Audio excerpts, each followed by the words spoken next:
الحمدللہ الحمدللہ رب العالمین والصلاة والسلام علی حبیبہ محمد وآلہ وصحبہ اجمعین، اما بعد فاعوذ باللہ من الشیطان الرجیم، بسم اللہ الرحمن الرحیم۔ ربنا واجعلنا مسلمین لک ومن ذریتنا امۃ مسلمۃ لک وارنا مناسکنا وتب علینا انک انت التواب الرحیم۔ اللهم سبحانك لا علم لنا الا ما علمتنا انك انت العليم الحكيم۔ مولاي صل وسلم دائما ابدا على حبيبك من زانت به البصر۔ معزز سامعین کرام، السلام علیکم ورحمۃ اللہ وبرکاتہ۔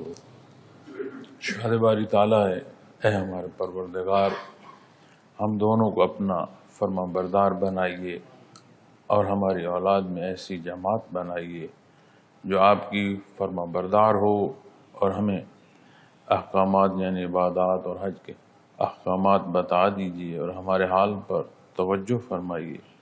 بے شک آپ ہی توجہ فرمانے والے اور رحم کرنے والے۔ یہ وہ دعا ہے جو حضرت ابراہیم علیہ السلام اور حضرت اسماعیل علیہ السلام تعمیر کعبہ کے موقع پر اللہ کے حضور پیش کر رہے تھے۔ اللہ کریم غفور رحیم ہے، اور اللہ جل شانہ نے متصل دو ہستیاں باپ اور بیٹے کی صورت میں اپنے مقبول بندے پیدا فرمائے، مقرب بندے پیدا فرمائے۔ انبیاء علیہ السلام و سامعین کرام معصوم عن الخطا ہے، ان کی ہر کاوش، ہر کوشش اللہ کریم کی رضا کے لیے ہوتی ہے، اللہ کریم کے حکم کے لیے ہوتی ہے۔ اس کے باوجود جب یہ دعائیں ہمیں قرآن کریم میں میسر آتی ہیں کہ انہوں نے جو اپنے اللہ سے ہم کلامی کا شرف حاصل کیا، تو یہ امت کی تعلیم کا سبب ہوتی ہیں، ہمارے لیے رہنمائی کا سبب ہوتی ہیں۔ کل میں عرض کر رہا تھا جو فرمایا نا، ربنا تقبل منا، اے ہمارے پروردگار ہماری یہ کاوش قبول فرما، تو تعمیر کعبہ کے موقع پر وہ جو تعمیل حکم ہے اس کی شرف قبولیت کے لیے اللہ جل شانہ کے حضور عرض کیا جا رہا ہے۔ اور میں نے یہ بھی عرض کیا کہ یہ وہ موقع ہے کہ جہاں آمد الناس نہیں ہے۔ موقع پر تعمیر میں کل دو افراد ہیں، حضرت ابراہیم علیہ السلام اور حضرت اسماعیل علیہ السلام، اور جو اللہ کے حضور وہ دعا عرض کر رہے ہیں جو اللہ کریم نے انہیں اس موقع پر حضوری عطا فرمائی، اور وہ جو شرف ہم کلامی نصیب ہوا۔ اب شرف ہم کلامی میں ایک بات ہمیشہ ذہن میں رکھیے کہ جب بات دوستی کی آتی ہے تو بالعموم دوستی جو ہے دوستوں میں، ہم عمر لوگوں میں، ایک جیسے کام کرتے یا ایک جگہ پڑھنے والوں میں اس کا انداز اپنا ہوتا ہے۔ اسی طرح گھر میں جو باپ اور بیٹے کی دوستی ہوگی، اس میں جو ایک نرم رویہ ہوگا، کہنے میں اسے بھی دوستی کہہ دیا جاتا ہے، کہ ہمیں سننے میں ملتا ہے کہ جی باپ بیٹے میں بہت دوستی تھی۔ دوستی لفظ جو ہے جب وہ باپ بیٹے کے ساتھ منسلک ہوتا ہے تو وہ تحت آ جاتا ہے، اس میں برابری نہیں رہتی۔ اسی طرح اسی دوستی میں اللہ جل شانہ نے حضرت ابراہیم علیہ السلام کو جو مقام عطا فرمایا، خلیل اللہ، اللہ کا دوست۔ اب بات ہم دوستی کے معنوں میں کریں گے، لیکن جب لفظ خلیل کے ساتھ آگے ذات باری تعالیٰ کا تذکرہ مبارک آ رہا ہے، ذکر مبارک آ رہا ہے، تو یہ دوستی مالک اور مخلوق کے مابین، اور روایات جو ہیں یا عمومی رواجات جو ہیں ان کا اثر دین پر نہیں ہوتا۔ کوئی دینی پہلو معاشرے میں، چونکہ تہذیب اور تمدن کے ہر پہلو جو ہوتے ہیں وہ دینی حکم کے تحت ہوتے ہیں۔ یہ بھی ہمارے اندر ایک نقص یا غلطی ہے کہ ہم نے یہ سمجھ لیا ہے کہ جو رواجات ہیں یا تہذیب ہے یہ کوئی الگ شے ہے اور مذہب کو الگ شے ہے۔ تہذیب یا تمدن کوئی بھی بات ہو، انسانی معاشرے کی بات ہے، اس کی پسند و ناپسند کی بات ہے، اس کی بالعموم زندگی کے معاملات ہیں، تو ہر پہلو دین اسلام کے تحت آتا ہے۔ تو تہذیب کی بات کریں تو بھی بات وہیں بنیادی ایمان اور ماننے کے حصوں میں چلی جاتی ہے۔ تو اسی طرح جب بات دوستی کی آئے گی تو یہ دوستی خالق اور مخلوق کے درمیان بنیادی طور پر جو رشتہ ہے، اللہ جل شانہ کی ذات خالق ہے اور حضرت ابراہیم علیہ السلام اللہ کریم کی مخلوق ہے۔ تو یہاں جو دوستی ہے اس دوستی کی وہ حدود جو خالق اور مخلوق کی ہیں وہ بھی بیان ہو رہی ہیں، ہمارے لیے سبق ہے۔ اور وہ جو تخلیق کی باتیں تھیں، جو ہم کلامی تخلیق کی نصیب تھی، رب کائنات نے اسے عام فرمایا مخلوق کے لیے، یہ بھی انعام ہے حضرت ابراہیم علیہ السلام پر۔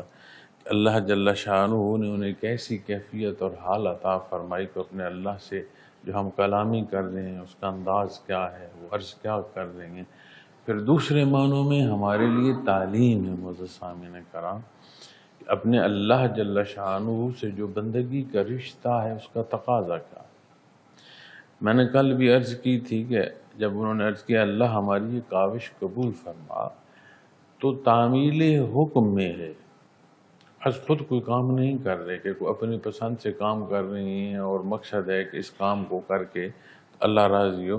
جو کام کر رہے ہیں اس کا حکم اللہ کریم نے دیا ہے۔ تعمیل حکم میں اپنی پوری جو استطاعت ہے اسے بروئے کار لا رہے ہیں اور اللہ کے لیے کر رہے ہیں، اس کے حکم پر کر رہے ہیں۔ لیکن میں نے عرض کی نا، یہ تعلق خالق اور مخلوق کے مابین ہے۔ اسے عمومی انسانی جو سطحی ذہن ہے یا سطحی سوچ یا سطحی تعلقات ہیں عمومی انسانی حیات کے، ان کا اطلاق اس تعلق پر نہیں ہوتا۔ تو فرمایا ربنا واجعلنا مسلمین لک، اے ہمارے پروردگار ہم دونوں کو اپنا فرما بردار بنائیے۔ عمل فرما برداری کا کرتے ہوئے عرض کر رہی ہیں، یعنی مزید ضرورت ہے کہ اللہ کریم کی فرما برداری کا جو جذبہ ہے، جو وہ عمل ہے، اس میں مزید صداقت نصیبہ۔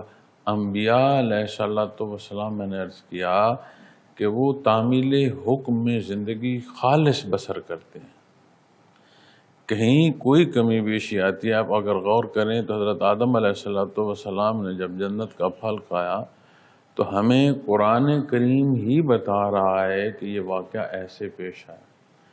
اگلی آیات میں دیکھیں، دوسری جگہ پر ایک آیہ کریمہ یہ انتہائی واضح بیان فرماتی ہے کہ شیطان نے دھوکہ دیا۔ وہ دھوکہ ہے، دانستہ جو عمل ہے وہ دوسرے زمرے میں آتا ہے۔ اسی طرح جو نیتاً عمل کیا جا رہا ہوتا ہے، یہ ایسی ہستیاں ہیں کہ اللہ جل شانہ کی رضا کے لیے بات ہوتی ہے، اور معصوم ہے، رخ ہمیشہ جو ہے وہ مثبت ہوتا ہے۔ تو یہاں اللہ کریم نے فرما بردار بنائیے، یعنی جہاں ہیں اس میں اور ترقی نصیب ہو۔ ہم جب کہیں گے کہ اللہ کریم ہمیں فرما بردار بنائے، ربنا واجعلنا مسلمین، جب ہم اپنی ایمان کی بات کریں گے، اپنے اعمال کی بات کریں گے، تو ہم تو کمزوریوں سے لگیں گے، ہمارا حال تو کمزور ہے، ناقص ہے، اکمل بات ہمارے پاس نہیں ہے، ناقص ہے، کمزور ہے۔ وہاں بات اللہ کریم کی حضوری کی مقرب حصوں سے شروع ہو رہی ہے، مزید ترقی نصیب ہو۔ پھر دوسری بات کہ جو اللہ جل شانہ کا قرب ہے اور جو اس اللہ کریم کا جو قریب ہونا ہے، جو ترقی ہے اللہ کریم کی طرف، یہ ایسا تعلق بندگی کا ہے کہ یہ ترقی کبھی ختم نہیں ہوتی، چونکہ قرب الہی اللہ کریم کی رحمت ہے، اس کا کرم اور اس کا احسان ہے کہ وہ قرب عطا فرمائے۔ جس طرح اللہ کریم کی ذات لامحدود ہے معزز سامعین کرام، اسی طرح صفات باری تعالیٰ بھی لامحدود ہیں۔ تو جب بات قرب الہی کی آئے گی تو قرب کبھی ختم نہیں ہوگا۔ وَرَفَعْنَا لَكَ ذِكْرَكَ، ہر جگہ درود شریف پڑھا جا رہا ہے کہ اللہ کریم نبی کریم صلی اللہ علیہ وسلم کا رتبہ اور شان بلند فرمائے۔ قرآن کریم نے بیان فرمایا، درود بھیجنے کا قرآن کریم بیان فرما رہا ہے، اللہ جل شانہ نے خود اعلان فرمایا ہے۔ اب آپ صلی اللہ علیہ وسلم کا جو آپ کی جو شان عالی ہے اس میں ہر دم ہر لحظے ترقی ہے. اور حدیث شریف میں ہے کہ آپ کا فرمان ہے جس کا مفہوم عالی ہے کہ حضرت آدم علیہ السلام کا وجود مبارک ابھی گارے اور مٹی کے بیچ تھا، یعنی ابھی وجود مکمل نہیں ہوا تھا، تو اللہ کریم نے آپ کو ایک نور کی صورت میں پیدا فرمایا جو گردش کرتا تھا، حدیث شریف میں.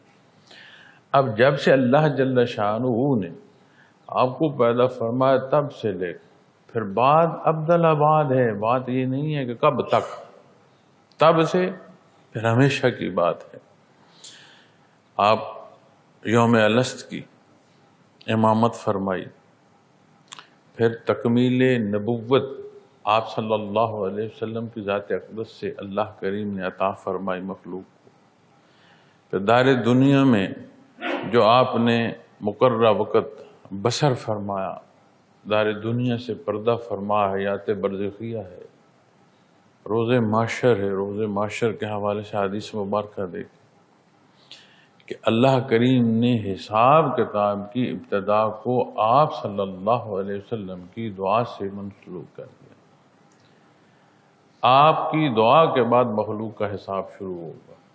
حدیث شریف میں کہ مخلوق انبیاء علیہ السلام سے اقوام اپنے اپنے نبی اور رسولوں کے حضور حاضر ہوتے ہوئے پھر سب آپ کے حضور پیش ہوں گے.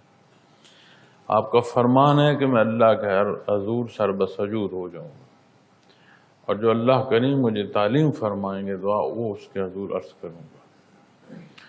اور پھر حکم ہوگا، جب شرف قبولیت ہوگی حکم ہوگا اٹھیں، اور پھر دعا کی شرف قبولیت ہوگی تو مخلوق کا حساب شروع ہو. پھر بات جنت کی آتی ہے. معزز سامعین کرام، بات جب جنت کی آتی ہے تو وہ جنتی جس کا جنت میں ابتدا کا درجہ ہے، اس کے ایک جو نوالا ہے اس دوسرے نوالے کی نسبت جو پہلا نوالا ہے دوسرا نوالا اس میں لذت سے زیادہ ہے. حدیث شریف میں بیان فرمایا گیا. اب جو ابتدائی مقام پر ہے جسے اللہ جل شانہ نے جو آبادی یا جگہ دی ہے یا ملکیت دی ہے وہ اس دنیا سے بڑی ہے، حدیث شریف میں آتا ہے.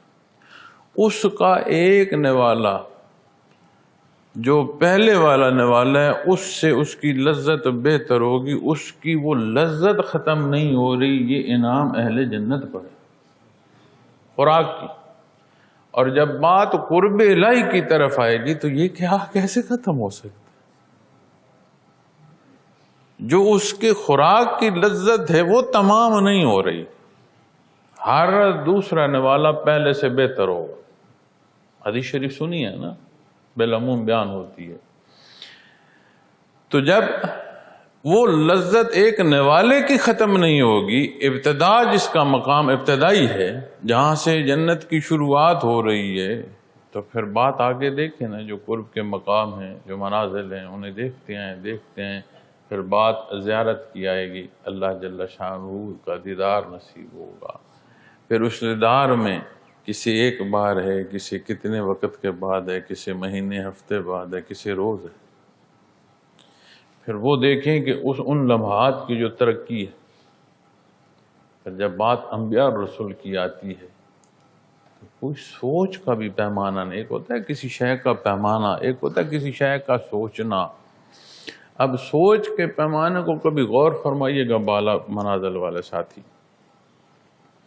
آپ ایک ہے روح کی قوت پرواز اور مقام تک کا پہنچنا، اس جگہ کا ادراک یا احساس ہونا. دوسرا ہے کہ وہ اس جگہ کا ادراک یا احساس نہ ہو، کوئی شاید تخیل میں آ جائے، سوچی جائے. اسی لیے عموماً منع کیا جاتا ہے کہ جو کچھ بتایا جا رہا ہے اس کو فالو کرو، خود سے کچھ نہ سوچو، کہیں خطا نہ کھا. لیکن بالا منازل کی طرف مجھے سوچ کر کو بالا منازل کا حامل ساتھی بتا سکتا ہے، سوچ تھک کر ٹوٹے گی، اس بلندی کی تکمیل کوئی نہیں. آپ سوچ سے، امیجینیشن سے بھی اس سفر کو طے نہیں کر سکتے، کیونکہ یہ سفر لامحدود ہے. تو بات نقطے کی ہو، محدود ہو، کوئی منزل ایک ہو تو پھر وہاں تک بندہ سوچے بھلے نہ پہنچے۔ جب بات یا معاملہ ہے ہی لا محدود تو پھر سوچیں بھی تھک جاتی ہیں، سوچ نہیں پہنچتی، وہاں پھنس گرتی ہیں سوچیں۔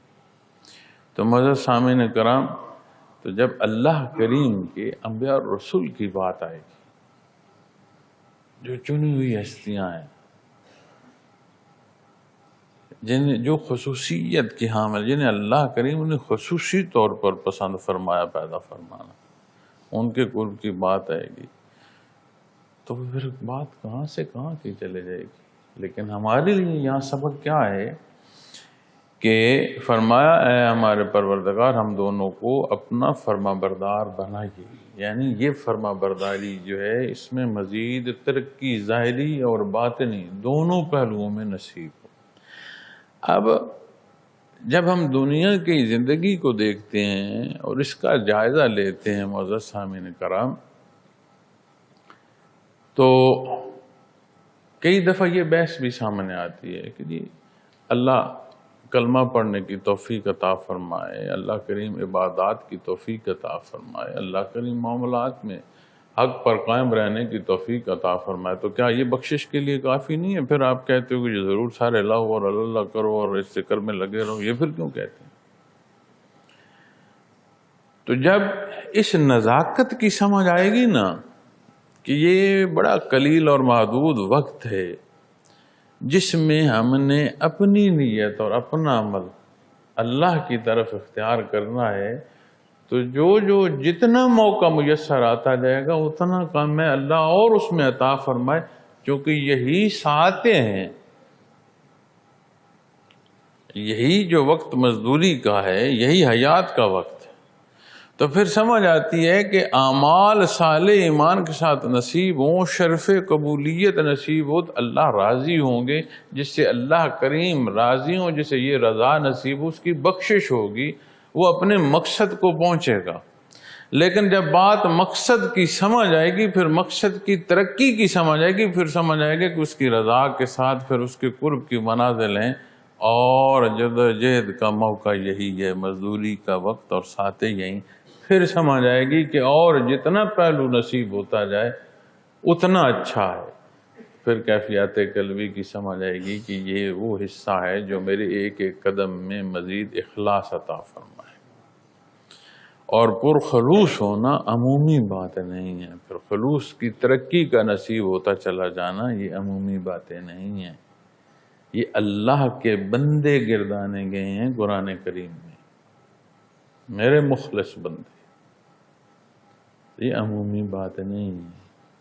ہر شے اس کی ہے، پھر جس نے اس نے مالک ہے، خالق ہے، مالک ہے، جیسا چاہے وہ فرما، جسے چاہوں بخش دوں، جسے نہ چاہوں بخش دوں۔ اور فرمایا یہ ظلم خود کرتی ہیں، اللہ کریم نہیں چاہتے کہ کسی کا ایمان ڈولے، یہ اپنے اوپر خود ظلم کرتے ہیں۔ ایسے آسان فہم قرآن کریم کی آیات باتیں فرماتی ہیں کہ جیسے عمومی گفتگو ہو رہی ہوتی ہے، تو یہ سمجھنا پڑھنا موقع میسر ہے، نصیب ہو تو ایسے عمومی جیسے ہم کلامی ہوتی ہے، اللہ کریم کا کلام ایسے سمجھاتا ہے، ایسے رہنمائی فرماتا ہے۔ تو بات جب قرب کی آئے گی تو انبیاء علیہ السلام اللہ کے حضور فرما برداری کی دعا کر رہے ہیں، تو پھر آپ سوچیں نا کہ ماں و شما کے بارے میں جب بات آئے گی تو پھر ہم کہاں کھڑے؟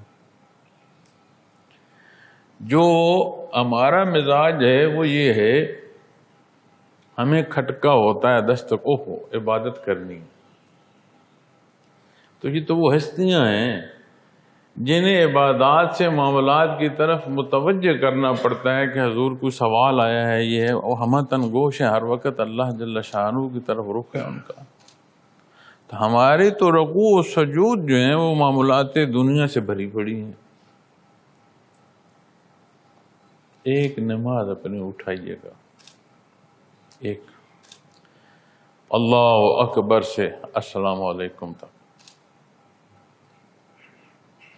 میں نہیں کہہ سکتا کہ میں اس میں خالص ہوں کہ میں کہوں کہ کوئی ایک سوچ میرے ذہن سے نہ گزری ہو، میرے پاس یہ لفظ ہے۔ کسی کے پاس یہ کیفیت یہ حال ہے تو اس پر اللہ کا احسان. ہم تن گوش اللہ کی طرف رخ کسی کو ایسا نصیب ہوا کہ ہر شے بعید ہو گئی. اس کا احسان میں نہیں شہادت دے سکتا.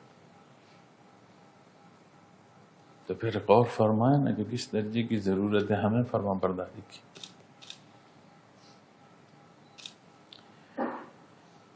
اے ہمارے پروردگار، ہم دونوں کو اپنا فرما بردار بنائیے. وَمِن ذُرِّيَّتِنَا، اور اپنی اولاد کے لیے دعا فرمائی.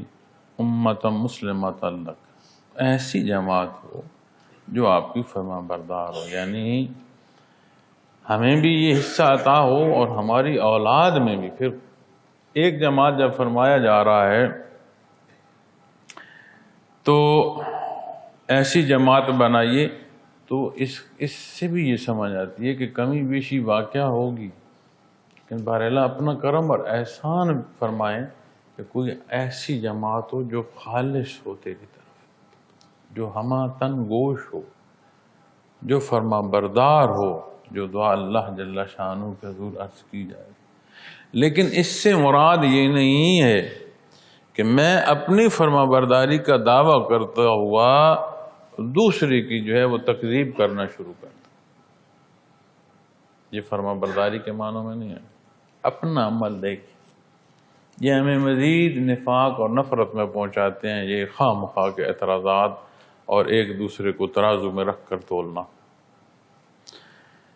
تو حدیث شریف میں ہے کہ بہترین صدقہ جاریہ جو ہے وہ سہل اولاد، اولاد کی تربیت کی جائے تاکہ وہ باعمل ہوں. تو بہترین صدقہ جاریہ جب تک وہ عمل جاری رہے گا، جس نے عمل کیا اس کا جو اجر اور ثواب ہے اس متعلقہ جو ہے فرد کو ملتا رہے گا.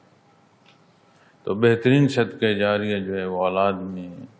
تو نہ صرف ہمیں یہ کوشش کرنی چاہیے کہ اپنے اعمال کی تصحیح ہو، بلکہ اپنے سے آگے آنے والی جو نسل ہے اس کی تربیت ایسی ہو کہ یہ بہتری کا عمل جاری و ساری رہے. اللہ کریم مہربانی فرمائیں جاری و ساری رہے. لیکن ہم اپنے اندر دیکھتے ہیں تو تنزلی ہے، استحکام بھی نہیں. ایک ہے ترقی کا حصہ کہ عروج کی طرف چیز جا رہی ہے. ایک ہے کہ کوئی مقام ایسا اوسط حصہ ایسا جہاں بات رک گئی ہو. ایک حصہ ہے تنزلی کا کہ جو مقام ہے اس جگہ کا رکنا یا ترقی کی تو دور کی بات ہے، تنزلی ہو رہی ہے، گراوٹ آ رہی ہے. ہم اپنے اندر دیکھتے ہیں تو تنزلی کے اثرات بہت زیادہ ہیں، تھوڑے نہیں ہیں، بہت زیادہ. یہ جو ہمارا عمر کا حصہ ہے یا جو احباب میری عمر کے ہیں، اس عمر تک آپ غور کریں. اس عمر کے حامل لوگوں نے دونوں وقت دیکھے ہیں. جس میں وہ پرانی زندگی کی روش تھی وہ بھی دیکھا ہے، اور یہ جو جدت کا غبار چڑھا ہے اس میں بھی ہم داخل ہوئے. ہم سے جو تھوڑا زیادہ بڑے ہیں جن پر ضعیفی کے اثرات آ گئے، کیونکہ جب ضعیفی کے اثرات، عمر کے اثرات پیدا ہو جاتے ہیں تو پھر ہوش اس درجے کا نہیں رہتا کہ بندہ ایک چیز، ہر چیز کی باریکی کو دیکھے. عمومی زندگی کے مراحل سے وہ گزر گئے. اور ہم جب اپنے ہم عمر 2 4 5 سال اوپر نیچے، یہ جو ہمارا ہے عمر کا حصہ، اس کو اگر ہم دیکھیں تو یہ جو 50 سالہ زندگی کا دائرہ ہے، اس دائرے میں لگ بھگ اوپر نیچے جو، تو وہ وقت بھی دیکھا ہے جس میں ایک ٹھہراؤ تھا، ایک لحاظ تھا، ایک بڑے چھوٹے کی نسبت جو تھی وہ نظر آتی تھی. تب ہم نے اقدار دیکھی ہیں اور ہم تک ہماری کمزوری کی وجہ سے بہت ساری رہ گئیں، لیکن ہم تک اپنی اقدار معاشروں کی پہنچی ہیں. کیا مجھے کوئی بتا سکتا ہے کہ وہ اقدار جو ہم نے دیکھی تھیں یا ہم تک پہنچی ہیں، ہم اپنی اگلی نسل تک پہنچا پائے ہیں؟ صورت بدل گئی. نظام حیات اس جدت سے بدلا کیسے؟ پہلے ضرورت ہوتی تھی بڑے بندے کے پاس جا کر جاننے کے لیے، کسی بات کو سمجھنا ہوتا تھا تو بڑے بندے کے پاس جانا پڑتا تھا جس کا تجربہ زیادہ۔ اب جو آج کا نظام تعلیم ہے، اس نے نظام تعلیم میں اتنے حصے کر دیے، اللہ بہتر جانتا ہے پتہ نہیں اس میں تعلیم ہے کہ نہیں، حصے بے شمار۔ کیوں؟ اس لیے کہ وہ 2+2 تو سکھا رہی ہے، وہ انسانی قدریں تعمیر نہیں کر رہی۔ تو وہ کیسا علم ہے جو انسان کی تعمیر نہیں کرتا؟ وہ کیسا علم ہے؟ تو سمجھ آتی ہے کوئی ضرورت پوری کر رہا ہے لیکن علم نہیں ہے۔ علم ہوتا تو جو انسان ہے اس کی تعمیر ہوتی۔ تو معزز سامعین کرام، ضرورت ہے اس ادراک کی کہ ہم سمجھیں، اور جو سمجھیں تو یہ بھی ضرور سمجھیں کہ یہ موقع ہے جس موقع میں ہم اپنی زندگی بسر کر رہے ہیں، یہی لمحات ہیں۔ تو فرما برداری کے لیے نہ صرف اپنی کمزوریوں کا ادراک کرتے ہوئے بہتری لائیں، بلکہ اپنی آنے والی جو نسل ہے اس کی تربیت کریں، اور یہ انداز چھوڑ دیں جو ہمارے بزرگ ہمیں کہا کرتے تھے، فرمایا کرتے تھے کہ ہم اگر کھڑے ہیں کہ بیٹھ جاؤ، تو ہم نے نہیں پوچھنا ہوتا تھا کہ کیوں بیٹھ جائیں، بیٹھے ہیں تو فرمایا کھڑے ہو جاؤ، تو ہم نے نہیں کیوں فرمایا کھڑے ہو۔ آج بچہ سمجھنا چاہتا ہے، اس نظام تعلیم نے جہاں اسے 2+2 سکھایا ہے، اسے سوال ڈال دیا کہ تمہاری زندگی ہے، تو بجائے اس کے ساتھ سختی کا برتاؤ کیا جائے اور دور ہو جائے، تو کیا فرق پڑتا ہے کہ اسے بتا دیا جائے کہ میرا بیٹا بیٹھنے کا اس لیے کہہ رہا ہوں کہ اس میں یہ بھلائی ہے تیری؟ کیا فرق پڑتا ہے؟ جب وہ قریب ہوگا، فاصلہ نہیں ہوگا، تو پھر آہستہ آہستہ ان چیزوں کی ضرورت ختم ہوتی چلی جائے گی، اسے سمجھ ہوگی، اس رشتے کے تقدس کی سمجھ ہوگی، پھر باتیں بعید ہو جائیں گی، رشتے کی حیثیت اول ہو جائے گی۔ جب وہ اعتراض کرتا ہے نا آج کا بچہ، تو اس کا قصور نہیں ہے، ہم نے اسے وہ ماحول دیا ہے۔ حدیث شریف میں آتا ہے کہ پیدائشی طور پر تو جو ایمان کے حصول ہے یہ تخلیقی عنصر ہے جو ہر ایک کو اللہ کریم نے عطا فرمایا ہے، یہ ہر ایک کی قلب میں استطاعت موجود ہے۔ جہاں رہا جیسا رہا، گرد و پیش کے حالات تھے، کیسے تھے، یہودی ہوا، عیسائی ہوا، کس مذہب کو ہوا، مشرک ہوا، کافر ہوا، کیا ہوا، وہ اثرات مرتب ہو جاتے ہیں جس طرح کے حالات سے ہوئے۔ اور اس کا مطلب یہ نہیں ہے کہ حالات ہی بندے کو لے جاتے ہیں، اس کا اپنا فیصلہ نہ ہوتا تو پھر سزا نہ ہوتی۔ تو جو ہم نے بحیثیت والدین اولاد کی تربیت کرنی ہے، تو ہماری اور اولاد کی ذہنی آمادگی اس درجے کی ہونی چاہیے کہ ہماری اور ان کی سوچ ایک ہو، وہ ان کی سوچ ہمارے ذہن سے ملے، وہ اپنی سوچ ہمیں بتائیں۔ تو بجائے غصہ ہونے کے، سخت ہونے کے، ان کی تربیت کی جائے۔ اور سب سے بنیادی جو عنصر ہے اپنا عمل ہے۔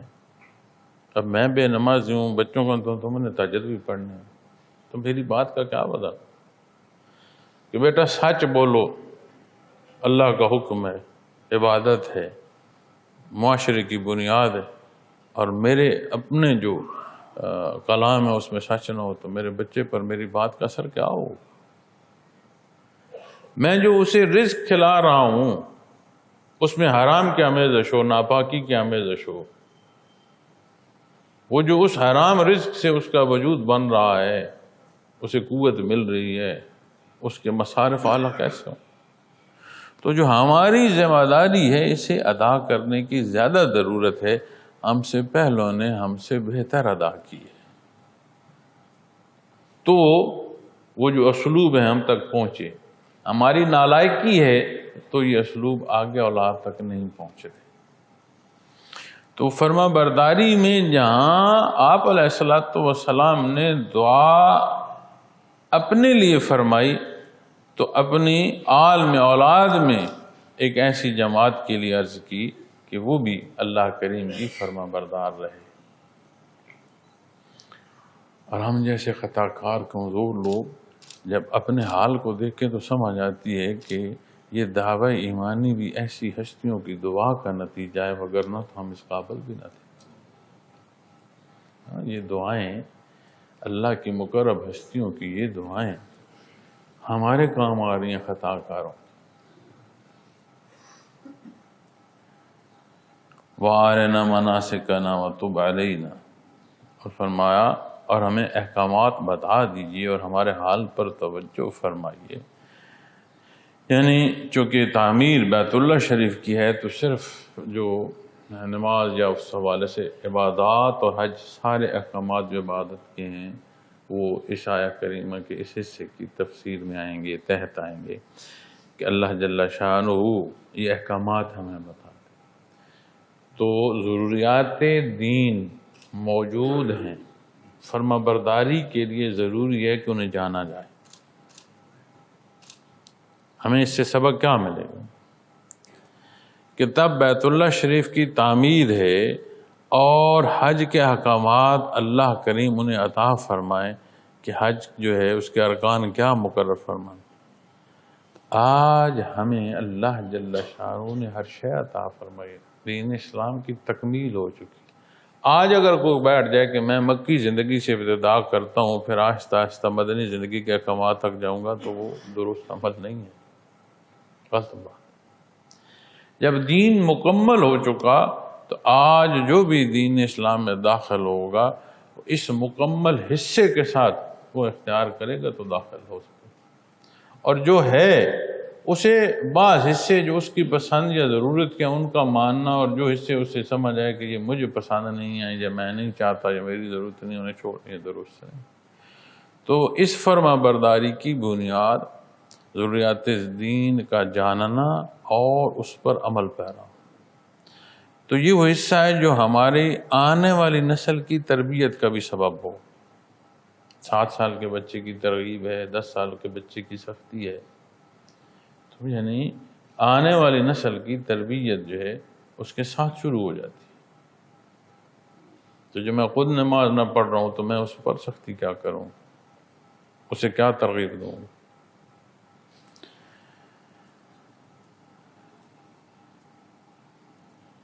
ہماری اولاد میں ایسی جماعت بنائیے جو آپ کی فرما بردار ہو۔ وَأَرِنَا مَنَاسِكَنَا وَتُبْ عَلَيْنَا إِنَّكَ أَنْتَ التَّوَّابُ الرَّحِيمُ، بے شک آپ ہی توجہ فرمانے والے اور رحم کرنے والے۔ اس فکر کو آپ دیکھیے، عموم بالعموم دیکھیے، یہ جو ہے نا انکا، بے شک یقینی بات، انت التواب، اللہ جل شانہ جو ہے اس کی توجہ نصیب ہو۔ تو توجہ کا نصیب ہونا بہت بڑی بات ہے، بہت بڑا اللہ کا احسان۔ بحالت ایمان نصیب ہوئی، عمومی کمزوریوں کو حصوں سے اٹھا کر درجہ صحابیت پر پہنچا گئی، درجہ تابعیت نصیب ہوئی، تبع تابعین کے حصے نصیب ہوئے۔ تو کیا تھا کہ ایمان کے ساتھ آپ کی حضوری تھی، وہ توجہ بارگاہ رسالت سے نصیب ہوئی، عمومی نہیں رہنے دی۔ خصوصیت کے الفاظ ختم ہو گئے کہ کوئی کہے کہ خصوصی ہے یا اخصص الخواص ہے، لفظ ختم ہو گئے، اتنی بلندیاں نصیب ہے تو من جانب اللہ، اللہ کی طرف سے۔ تو یہاں جب یہ عرض کی جا رہی ہے بے شک آپ ہی توجہ فرمانے والے ہیں، اپنی عاجزی بھی بیان ہو رہی ہے، ہر قوت جو ہے وہ اللہ کی طرف بیان ہو رہی ہے، اور اپنی عاجزی، اپنی انکساری جو ہے وہ بیان ہو رہی ہے۔ تو جب معاملات اللہ کی طرف پھیر دو گے تو پھر سمجھ آئے گی کہ کیا فرمایا جا رہا ہے، بے شک آپ ہی توجہ فرمانے والے ہیں، الرحیم، نہایت رحم کرنے والے۔ یعنی وہ توجہ تعمیر بھی عطا فرمائے گی، اور کہیں کمی بیشی ہے اس کی معافی کا سبب بھی ہوتا چلا جائے گا۔ تو یہ تعلیم ہے، یہ تربیت ہے، امت کے لیے اللہ کریم نے یہ وہ تخلیقی باتیں ہمیں عطا فرمائیں بوسیلہ محمد رسول اللہ صلی اللہ علیہ وسلم. لیکن ایک بنیادی اصول یاد رکھیے، شرائط ایمان میں انبیاء سابقہ کا، کتب سابقہ کا ماننا، جنہیں جو حیثیت اللہ نے عطا فرمائی ہے ویسے ماننا ہمارے ایمان کا حصہ ہے. عمل ہم نے وہ کرنا ہے جو محمد رسول اللہ صلی اللہ علیہ وسلم نے بیان فرمانا ہے. جو آپ نے اختیار فرمایا ہمارے لیے حکم وہ ہے اختیار کرنے کا، تو ہمیں حکم ماننے کا ہے. تقدس ہے، برگزیدہ ہستیاں ہیں، ان ہستیوں کا ان شان کے ساتھ ماننا، کیونکہ اب بات اللہ کی ہے. تو جو حصے دین ابراہیمی کے آگے ہمیں نصیب ہوئے، وہ جب اس کی بات آئے گی تو پھر یہ سنت ہوگی محمد رسول اللہ صلی اللہ علیہ وسلم کی. ان اعمال کو وہ درجہ اللہ نے عطا فرمایا، انہیں جاری رکھا. اللہ کریم اپنا حال ہمیں اپنے جو کمزوریاں انہیں معاف فرمائے اور ہمارے حال پر رحم فرمائے. دین کی سمجھ اور عمل کی توفیق عطا فرمائیں، اور لمحات زندگی کی ساعتیں جو ہیں اللہ کریم کے کرم میں گزریں، اور وہ غفور الرحیم ہے، ہمیں معاف فرمائے رکھے. وآخر دعوانا الحمدللہ رب العالمین.